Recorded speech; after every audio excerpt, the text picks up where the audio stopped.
प्रत्येक मध्यमवर्गीय या गोष्टीकडे हेच पाहिल की सगळं स्टेबल होतं. मग असं काय झालं की का स्वतःच्या बिझनेसकडे वळावंसं वाटलं, का स्वतःच्या पायावर उभं राहावंसं वाटलं? गार्गी मला असं वाटतं ना, की माझ्या आयुष्यामध्ये मेजर ना कोविडमुळे प्रोफेशनल आणि पर्सनल लाईफमध्ये चेंजेस झाले. म्हणजे माझ्यासारख्या बऱ्याच बायका असतील. Very कारण तो ना खूप डिफिकल्ट फेज होता असं मला आत्ता म्हणजे 2026मध्ये आहोत आपण, 2020ची वगैरे गोष्ट असेल. सो एकतर आपण सगळे घरी होतो, मुलांची रिस्पॉन्सिबिलिटी होती, कामासाठी आपल्याला बायका मिळत नव्हत्या. सो आय डोंट नो काय ती फेज होती. पण मी सिद्धू आम्ही 24 तास घरात एकत्र होतो. आणि ना त्यावेळी आमची खरंच खूप छोटी मोठी अशी भांडणं होत होती.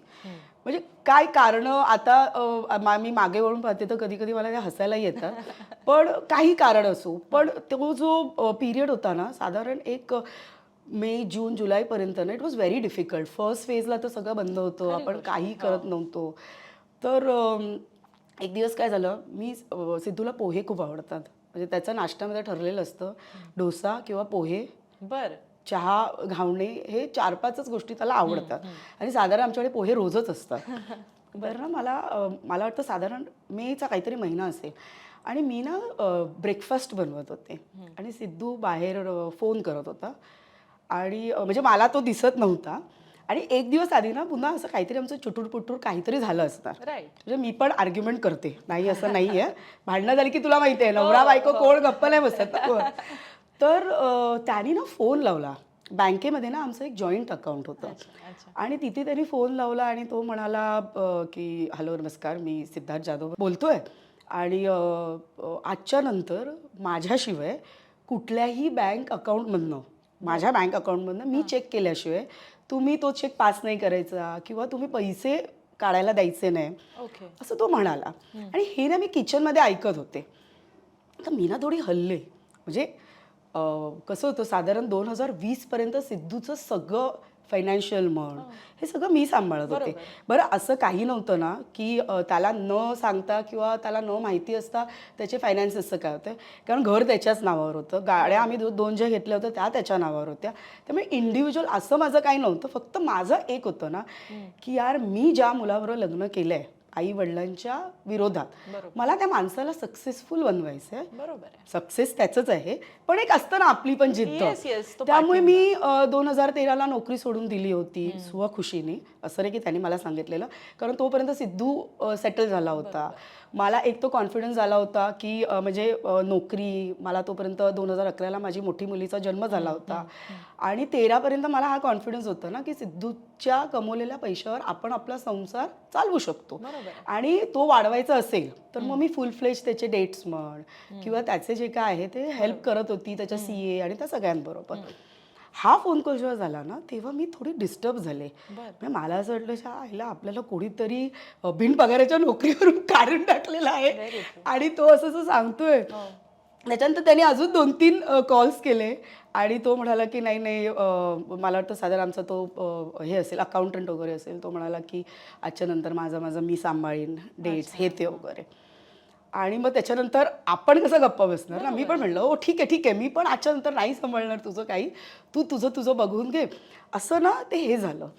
आणि त्याच्यानंतर मी पुष्कळ रडले ह्याच्यासाठी ना की तोपर्यंत ना माझ्यासाठी संसार म्हणजे मी तसंच त्याच ह्याच्यामध्ये माझा जन्म झाला की माझ्यासाठी ना तो एक चौकन खूप महत्त्वाचा होता की आपलं घर, संसार, मुलं. तोपर्यंत मला दुसरी मुलगी होती 2015ला.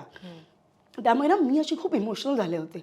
मला असं कधीच वाटलं नव्हतं की आपल्या आयुष्यात ही फेज येऊ शकते. बरं ही एवढी मोठी गोष्ट नाही आहे, मे बी तुम्हाला मी आज सांगताना असं वाटत असेल, तेव्हा मलाही वाटली होती, पण आज त्या गोष्टीला मी खूप पॉझिटिव्ह घेते.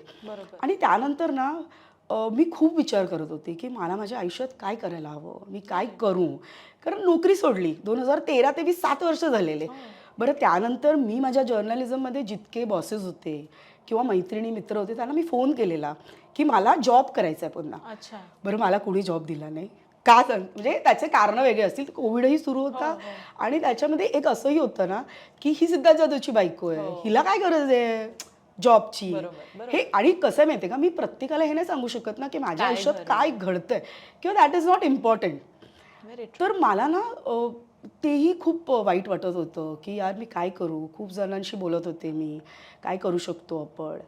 आणि that was a very difficult phase for me. कारण तोपर्यंत काय झालेलं ना, माझ्या आयुष्यात सिद्धूच एक विश्व विश्व तुमचं होता. झालं. बरोबर. कारण सिद्धूचं म्युझिक लॉन्च आहे, चला म्युझिक लॉन्चला. सिद्धूची फिल्मची पार्टी आहे, चला. सिद्धूचं फिल्म रिलीज आहे, चला. सो माझ्या आयुष्यात ना खूप मित्रमैत्रिणी नव्हते, मी तुला स्पष्ट सांगते. आणि जे काय होते ना, so I was enjoying that family life. जर तू मला विचारशील, I am very family person. मला ते खूप आवडत होतं. म्हणजे अगदी सिद्धूचं ढोलकीचं म्युझिक लॉन्च होतं तेव्हा माझी लहान मुलगी 15 दिवसाची का महिन्याची होती. तिला आम्ही क्रेटमध्ये घेऊन गेलेलो आहे. तू बघ ते फोटो. ओके. तर त्यामुळे ना माझं असं होतं, जे सिद्धू म्हणाला ना, म्हणजे त्याला माझी गरज आहे. So I have to go. म्हणजे तो जबरदस्ती असा नाही, is a very sweet person. Exactly. पण माझं असं होतं, नाही यार उसको लग रहा है ना, ठीक आहे चलो जाएंगे. बरोबर. त्यामुळे तू बघशील नंतर 2020च्या आधी मी सगळ्या कार्यक्रमात त्याच्याबरोबर गेलेले आहे. मी त्याला सगळं सपोर्ट केलेलं आहे, सगळीकडे होती.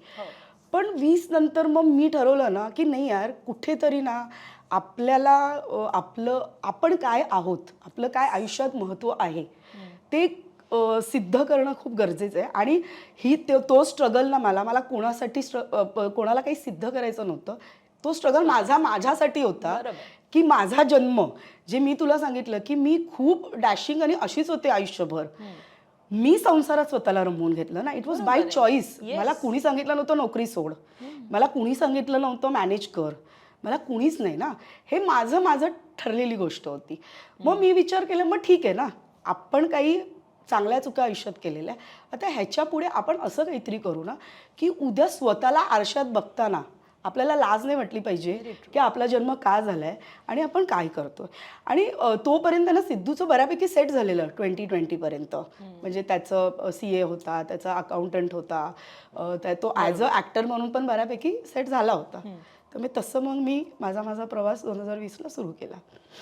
म्हणजे अगदी डोळ्यामध्ये खऱ्या अर्थानं माझ्याही अश्रू आले तुमचा सगळी ही जर्नी बघताना. कारण ताई कसं आहे, हे प्रत्येक मुलीच्या आयुष्यामध्ये येणारा हा एक टप्पा आहे की जेव्हा ती संसारासाठी स्वतःला झोकून देते ना, तेव्हा कधी ना कधीतरी कळत नकळत मी म्हणेन की तिच्या अस्तित्वावरती प्रश्न येणाऱ्या बऱ्याच गोष्टी अशा कळत नकळत बोलल्या जातात.